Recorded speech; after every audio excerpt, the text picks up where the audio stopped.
Petani pekerja pembina negara, kenapa pula hidupnya sengsara? Perasua pencuri menyamun rezeki, rampaslah kembali yang kita punya. Mari rakyat gabung tenaga, melawan nyaring sebulat suara. Jengkamlah erat kehendak hati, yang miskin papa penuh selera, yang sakit luka rawat percuma. Era sosialisme sekarang menanti.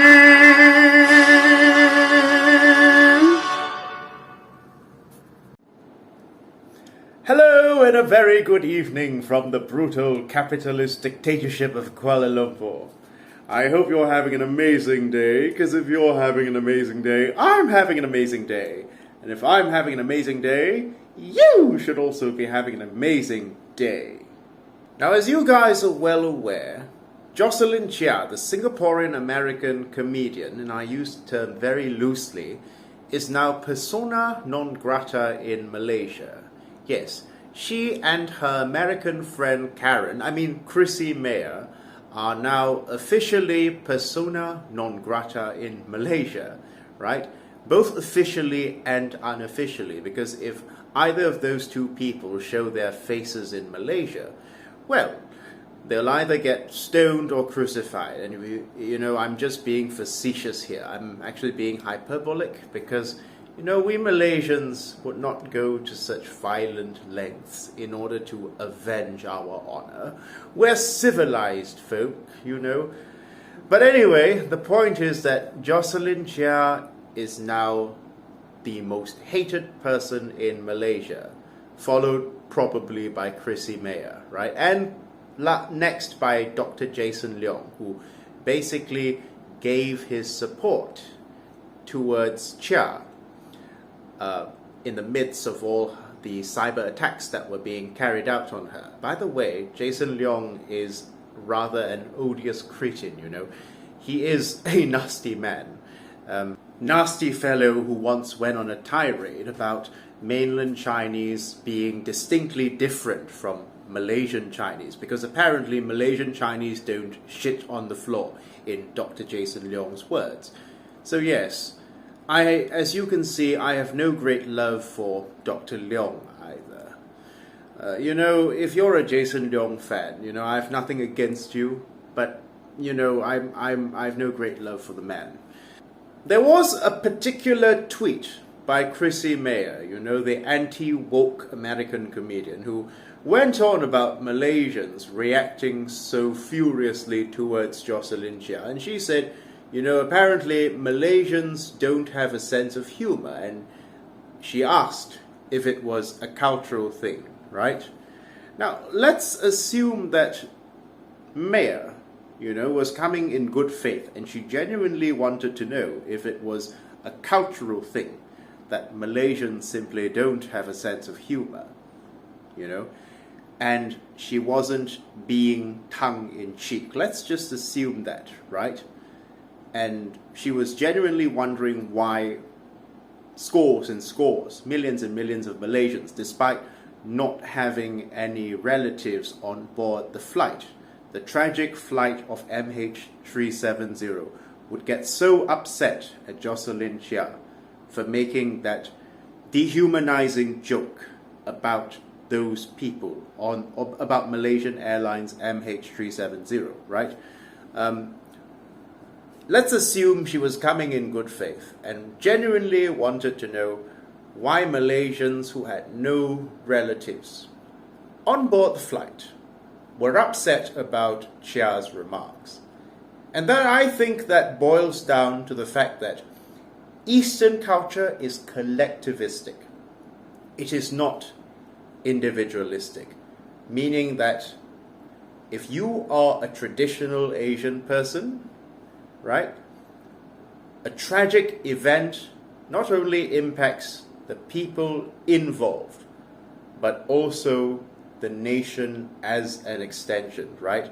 Just like a death in a tribe, for example. Tribes are collectivistic by nature. A death of a member of a tribe not only impacts the immediate family members of the deceased, but the rest of the tribe by extension. And this is a very, very difficult concept for someone who practices rugged individualism, right?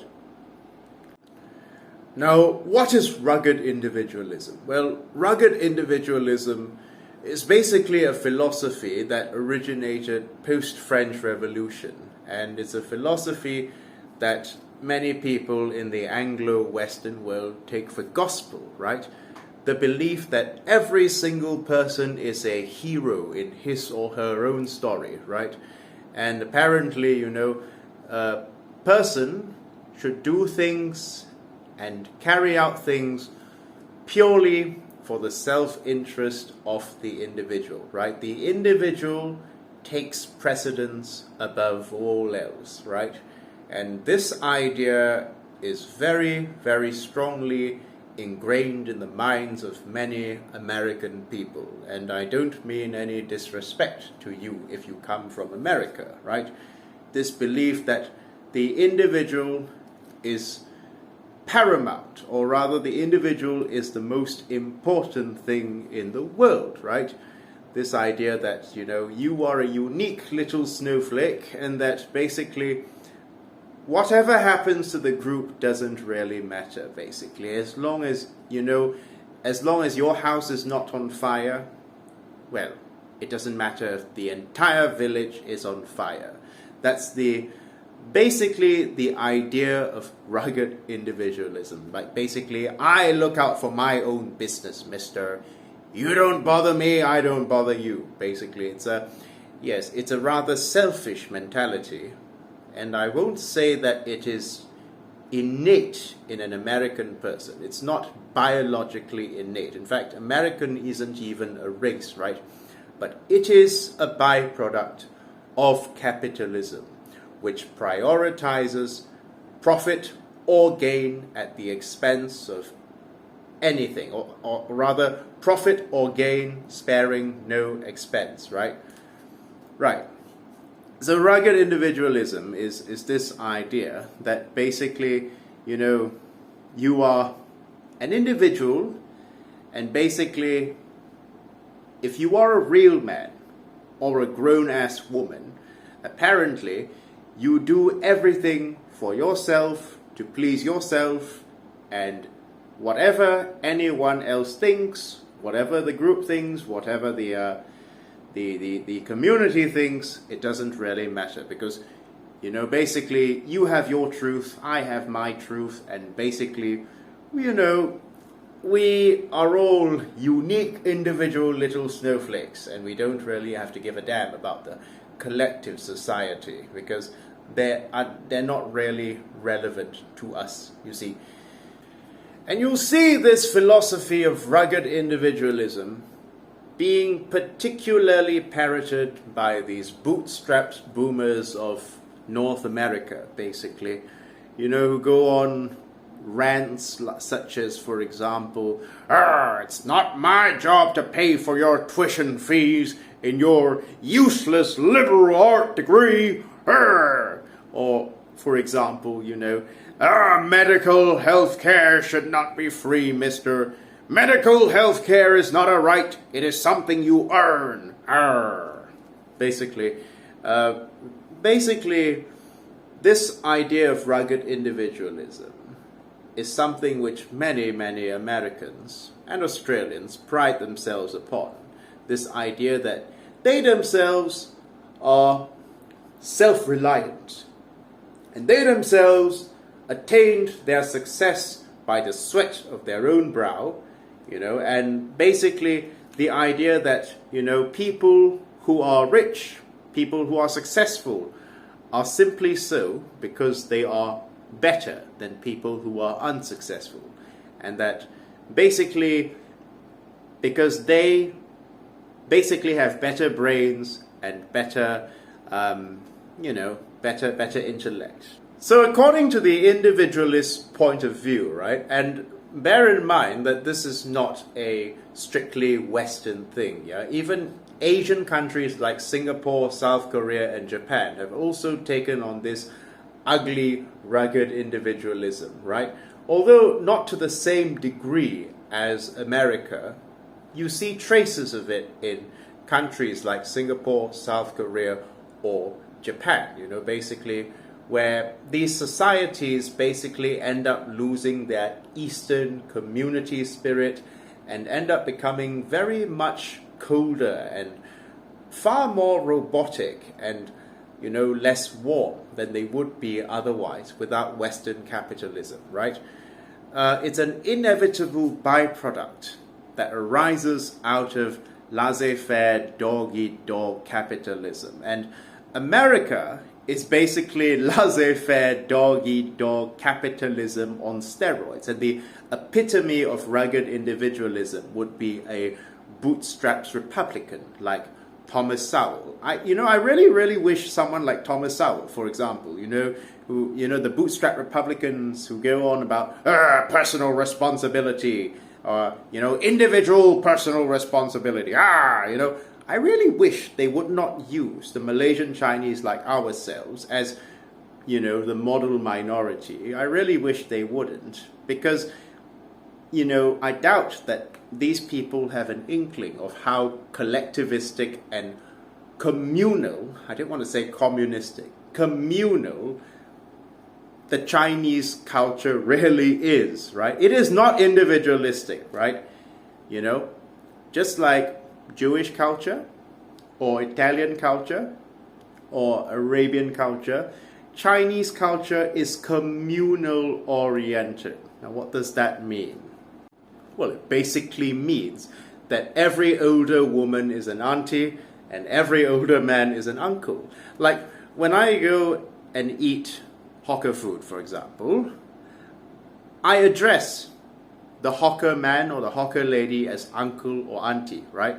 Now, from a Western rugged individualist point of view, right, a capitalist rugged individualist point of view, it seems very strange because, these people are not biologically related to you, yet why do you address them as uncle, auntie? Because fundamentally, right, even in capitalistic societies, Eastern society is still trying its level best to maintain its community spirit, right? And in a communal sort of society, in a collectivistic society, every older man and every older woman is an uncle or auntie, right? If you, for example, have a friend, right? Okay, let's just say, if I have children someday, and you don't like my children, well, it would be impossible for me to contract friendship with you, right? Now, from a modern capitalistic, rugged, individualistic point of view, it would seem strange because you might be thinking, well, you don't have to like your friend's children, right? You don't have to agree on everything.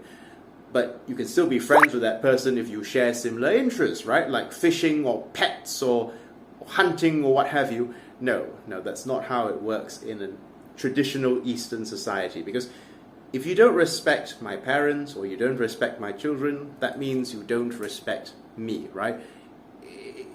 It's very hard to explain to you, but basically it's got to do with the collectivism of our societies, right? Like, take for example, if you marry an Asian woman. I have heard many expats complaining to me that, marrying a woman from a different culture was a lot more than what they bargained for. You see, because every single week you're expected to go for family gatherings, and basically when you marry the woman, you also marry the family. That also applies to Asian men, yeah? You marry the man, you marry the family, and you marry the friends as well. Not strictly speaking. I mean, not literally speaking, of course. Because Eastern societies tend to be very, very close-knit and very, very communal, with very, very strong support networks, right? The Malaysian Chinese, right, are not rugged individualists. We are not. Even Malaysian Chinese businessmen, wealthy Malaysian Chinese billionaires, spend millions of ringgit in helping out less fortunate people from the community, right? Through scholarships and so on and so forth. I believe it was Miss Puyi, you know, the Playboy model who turned entrepreneur, who was also organizing a scholarship program for less fortunate students, not just Chinese, but of all races, right? Because culturally, right, the idea of individualism, of only helping out your family, is a very, very alien concept to us, right? And that's why, you know, that's why I said that countries like Singapore, South Korea, and Japan are gradually losing their communal spirit and taking on a very ugly, dystopian sort of facade, because they are trying to emulate the capitalist, individualistic societies in the West. And basically, I like to joke with my friends that Singapore is basically mini America. You can call it the New York of the East, basically. If you want to, you know, get away from New York, you want to change scenery, but you don't want to change the culture, just go to Singapore, you know. Or come to the brutal capitalist dictatorship of Kuala Lumpur as well, you know. Right. Anyway, right. I don't mean to put you down if you come from America, right? But the next part of my video, I just want to mention that rugged individualism, or individualism in itself, is a man-made myth. Now, think of any capitalist reactionary, like Jordan Peterson or someone like Thomas Sowell, for example. Well, these people are big promoters of the individualism myth, right? Basically the idea that we, not our environment, not the people around us, but we ourselves are the so-called makers of our own destiny, right? And whether we succeed or fail is entirely up to us, basically. So if you are successful, then it's all on you. You succeeded by the sweat of your own brow, not because perhaps not because your parents could send you to an excellent university and give you excellent opportunities in life, and you had more opportunities for good internships or good first jobs or things like that. No, it's all due to the fact that you're simply smarter and more resourceful than others. And if you fail, well, that's simply because you're a loser. That's simply put, that's the rugged individualist mentality, or rather rugged individualist philosophy that's being pushed by these Western right-wingers, the reactionaries who defend capitalism. But that in itself is a myth, because the fact is that, simply put, it has been statistically shown, right? Statistically shown, and you can look it up yourself if you don't believe me, that people who are brought up in middle class or upper middle class families are statistically far more likely to do well than people who have been brought up in a ghetto, right? Are there cases of rags to riches people who came from the ghetto? I have no doubt there are. Just like, you know, there are people as well who succeed at becoming famous movie stars, or there are people who succeed at becoming famous athletes. But it doesn't mean that everybody can be a movie star or everybody can be an athlete, right? But as you know, most Americans, and many Americans, even poor Americans, regard themselves as temporarily embarrassed millionaires rather than oppressed proletariat, and that's quoting John Steinbeck, right? Because they too have bought into this rugged individualist fallacy, right? They believe that they may be poor and downtrodden today, but tomorrow they may be millionaires, if only they simply work harder, right? But I'll tell you the truth. that's not what the ruling class really wants, right? They don't want you to join them. Nobody gets any land in the end, right? Now I'm quoting Mice and Men. That's a Mice and Men quote. Go look it up. But anyway, I always find it really ironic that, these so-called Christian conservatives in the Western countries, right, would call themselves rugged individualists and in the same breath also call themselves Christian traditionalists, as if the actual Jesus Christ, right, would be someone who denies poor people the right to healthcare, who denies the right to poor people to get treated, or who would deny shelter or food to a poor person. Yeah, they actually believe that, right? I mean, it's funny because, like I mentioned in a previous video, Romanized Christianity is shady, but I'm not going to go into a rant about, the different denominations of Christianity, because that would be too lengthy for this video, and I haven't had my dinner yet, so I really need to go eat. So I'm going to finish up this video real quick. But the point is, rugged individualism is simply a euphemism for selfishness, and barbaric social Darwinism, the belief that only the strong, only the worthy deserve to live to have a civilized standard of living. Oh yes, rugged individualism, I should also add, not only arose out of capitalism, but it also, I believe, coincides very closely with a very recent philosophy, right? It's a 20th century philosophy known as Social Darwinism, right? The belief that, only the strong and only the worthy are deserving of having a civilized standard of living, right? This belief that poor people are not entitled to health care, or this belief that, if you're poor, well, that's just your fault, and you should just basically, you should basically face the music for your own incompetence and laziness, right? It's basically a light version of social Darwinism, right? Because it was Darwin and his brethren, who put forward the theory that nature is a battlefield, right?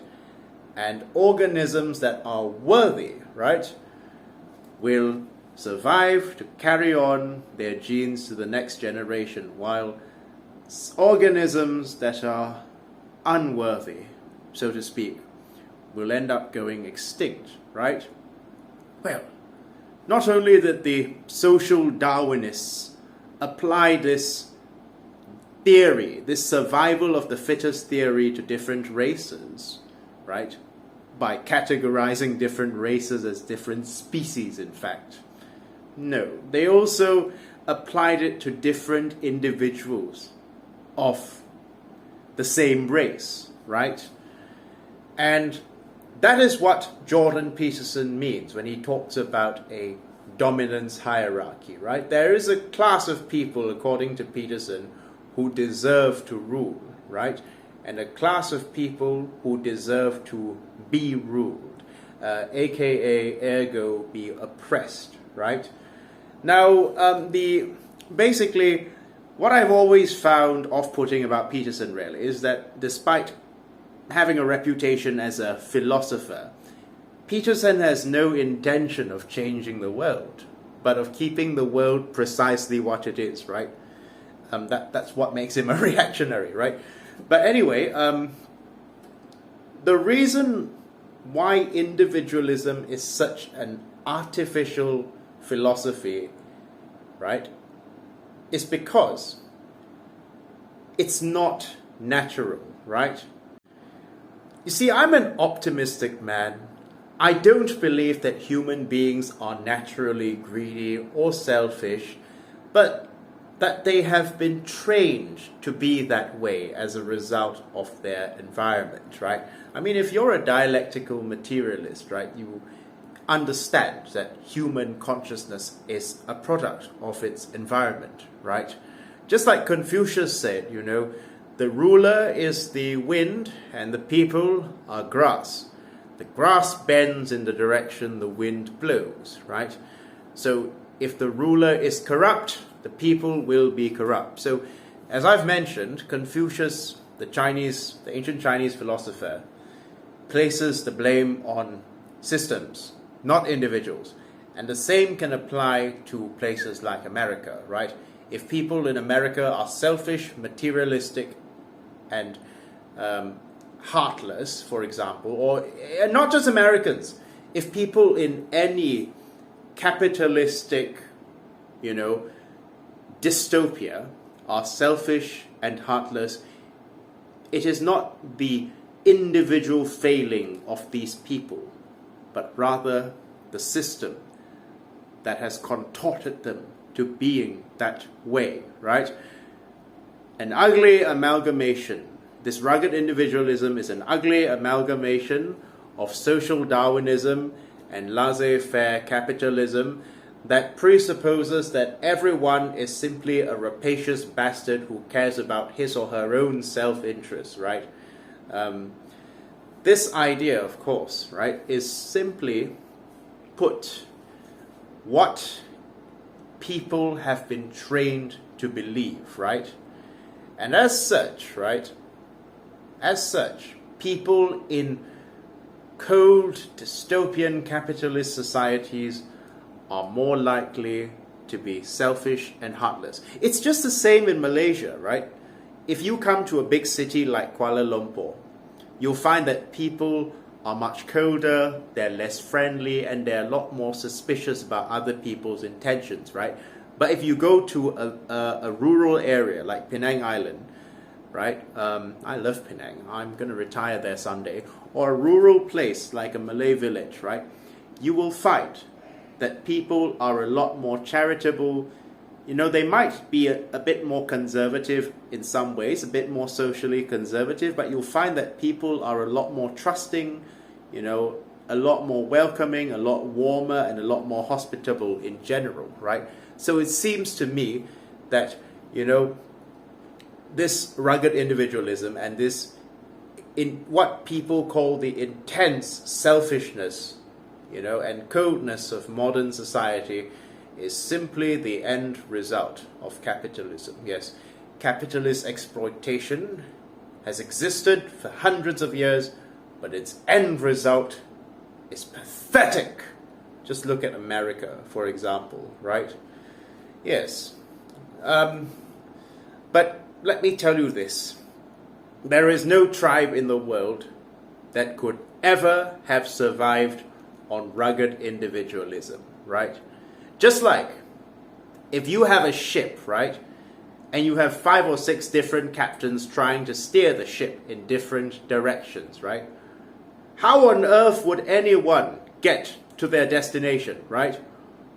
Or if you had a boat, if you had a couple of people in a boat, let's play another thought experiment, and this boat was leaking in the middle of the ocean, right? And you had its passengers trying to push each other out of the boat rather than working together to fix the leak. You see why rugged individualism is not only an immoral philosophy. Okay, let's not think in terms of idealism. Let's think in terms of pragmatism. It's also impractical, simply put, because throughout most of human history,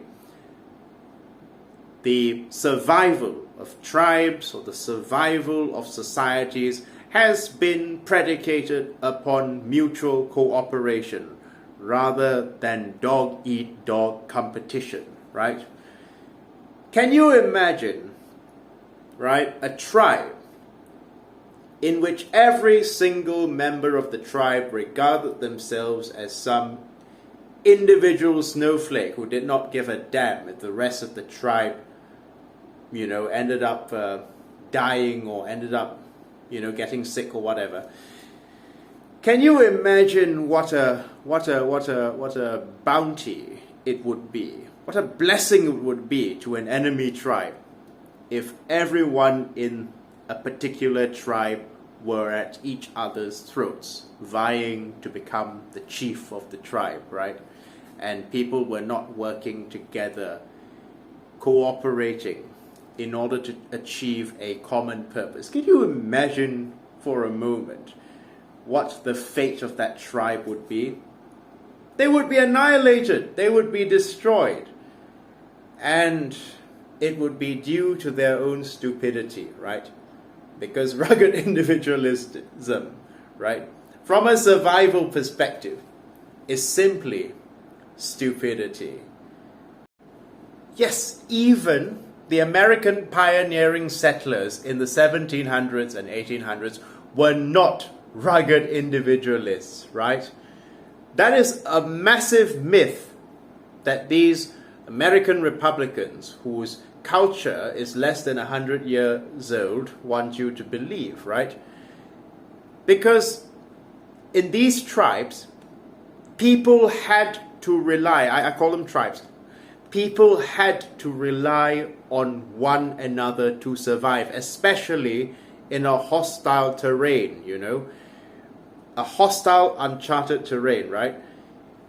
You could not survive on your own, right? Families would travel together, you know, as a multi-generational family unit. Not just that. Townsfolk were expected to come to one another's aid if they needed help. And I believe the Amish still practice something like that, right? It's funny because whenever right-wing Americans or right-wing Westerners want to talk about tradition, they don't seem to really like the collectivistic culture of the Amish, right?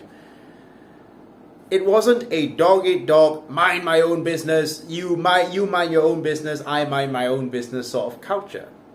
If you were a member of an Amish community, for example, right, you were expected to play certain roles towards the community, and you are expected to serve the community, and you are expected to be at the beck and call of the rest of the people in that community, and the same applies to any person in that community, right? But the idea of, you know, collective responsibility, the idea of obligation to the community is a very revolting word to the American rugged individualist, because from their point of view, it is seen as a form of oppression. Yes, being expected to lend a helping hand towards your less fortunate neighbors, or being expected to help someone get back on their feet, right, is apparently an infringement on their own individual rights. Keyword individual rights. It is a very revolting concept to the capitalist reactionary, right, who believes that human nature is essentially greedy and selfish, and that everyone operates on that basis, right? So you can understand why, you know, despite the fact that American Republicans are big supporters of Jesus, in inverted commas, they also go against every single policy that Jesus would have approved of, right? Basically because they hate the concept of collective responsibility. But like I said, what do you get in a society like America, for example, that basically puts rugged individualism on steroids? Do you get a happy society? No. Save for a few happy people with means, the means to be happy, right? You get a society where mass shootings and stabbings are rampant, right? A very violent, uncivilized, dog-eat-dog kind of society. I'm talking about the industrialized parts of America, like New York. I'm not talking about the Midwest or the Amish communities. Yeah, you get a very selfish, uncivilized, and uncaring society where everyone is simply looking out for himself or herself, basically, and basically you have people who don't care if the world around them burns as long as they themselves are fine, right? That is the end result of rugged individualism. That is the final stage of rugged individualism, right? It's not healthy for any society. We certainly do not want it in Asia, and that's why I'm fighting, people like myself are fighting back against it. But it's also not conducive for the survival and well-being of any society at large, because simply put, no man is an island, we don't live alone, and we need one another. No matter what the rugged individualist wants to tell you, we need one another. Even the most vehemently capitalistic, selfish, rugged individualistic bastard you meet will have had someone in their life they depended on. That might have been parents, friends who gave them moral support, or perhaps, a kind stranger who did something nice for them, right? There is no such thing as a self-made man or a self-made woman, because, without external support, you can only go so far. Without mutual respect, or let me put it this way, without external support, you can only go so far, right? And basically, people who say that they are self-made and that they, nobody ever gave them a handout or they never had any advantages compared to anyone else, are simply, they're either deceiving themselves or they are lying to you, right? I freely admit that had I been brought up in a different set of circumstances, I might be a Chinese gangster in Xinjiang, right? I might not be an English teacher, right? Because my surroundings dictate my consciousness, right? The fact is that, we all need one another. Without mutual respect, without respect for the community, society will be violent, people will distrust one another, and basically we will be no better than brute animals struggling to survive. Basically, brute animals eating one another. We'll be no better than that, basically, right? We like to think that we're a species that's above animals, so we should act like it, right? Now, I just want to finish up this video by going back to the MH370 incident, right? For an American individualist, it may be very, very, very hard to understand why Malaysians as a collective felt upset about the MH370 incident, and it may be very, very hard for them to understand why an Asian person, for example, would get very upset if an Asian comedian started making, derogatory or dehumanizing jokes about Asian people. Say, for example, that an Asian American comedian, right, like Esther Koo or some Asian American comedian, says that Asian men are these patriarchal, wife-beating, female oppressors, right? And you have some Americans going like, well, she is Asian, she has a right to talk about her own experiences, and besides, people have a right to free speech. Why are other Asian people attacking her? They don't understand that when that comedian, that so-called comedian, makes a deprecating or dehumanizing comment on Asian men, they are not only attacking Asian men as an abstract idea, they are also attacking their uncles, their brothers, and their father. And from an Asian cultural perspective, they have brought shame upon their family, right? That is how we see it. If let's say, for example, even if I myself say that Asian women are these gold-digging witches, right? If I say that, for example, right, that's not what they are. I would have brought shame upon the entire Asian community, and I would have also brought shame upon my Asian female relatives, right?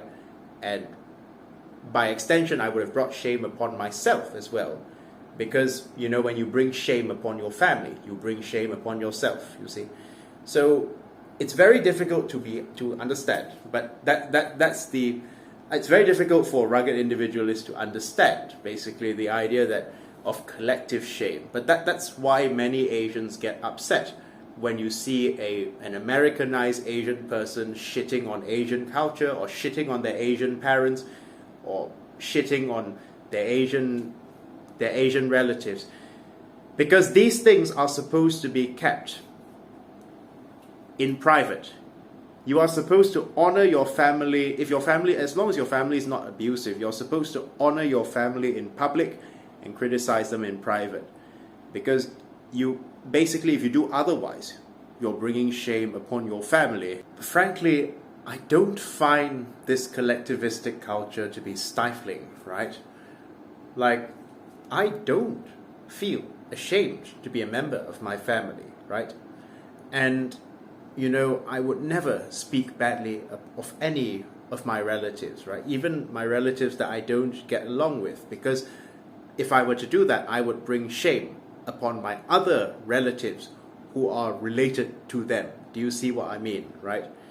It's, I don't mind this culture, because at the same time, you know, you will always have a safety net in a collectivistic family, yes. Because simply put, that traditional Eastern parents, for example, will move heaven and earth to make sure that their children are educated, right?